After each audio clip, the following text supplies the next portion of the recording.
150 বছর বাঁচার লক্ষ্য রাখা মাইকেল জ্যাকসন মাত্র 50 বছর বয়সে এই পৃথিবীকে বিদায় জানিয়েছিলেন। জেনে রাখুন, মাইকেল জ্যাকসন অতটাই বিখ্যাত ছিলেন যে তিনি যখন স্টেজে পারফর্ম করতেন তখন তার নাচ দেখে মেয়েরা অজ্ঞান হয়ে যেত।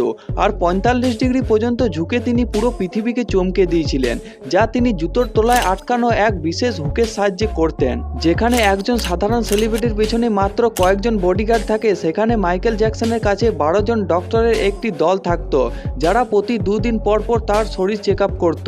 মাইকেল জ্যাকসন যখন কোনো খাবার খেতে যেতেন তখন ডাক্তাররা আগে সেটি পরীক্ষা করতেন যাতে তাতে কোনো বিষ না থাকে। তিনি কারোর সাথে হাত মেলানোর আগে গ্লাভস পরতেন এবং বেশি অক্সিজেন পাওয়ার জন্য অক্সিজেন চেম্বারে ঘুমোতেন। তার কাছে এমন সব অর্গান ডোনার্স প্রস্তুত থাকতো যারা যে কোনো সময় তাদের অঙ্গ দান করতে রাজি ছিল। অর্থাৎ বলা যায় মাইকেল জ্যাকসন মৃত্যুকে ফাঁকি দেওয়ার জন্য সব ধরনের প্রস্তুতি নিয়ে রেখেছিলেন। কিন্তু আফসোস, তিনি টাকা দিয়ে ডাক্তার আর ওষুধ তো কিনতে পেরেছিলেন, কিন্তু নিজের স্বাস্থ্য কিনতে পারেননি। শেষমেশ 25শে জুন 2009 সালে মাইকেল জ্যাকসন এই পৃথিবীকে বিদায় জানায়।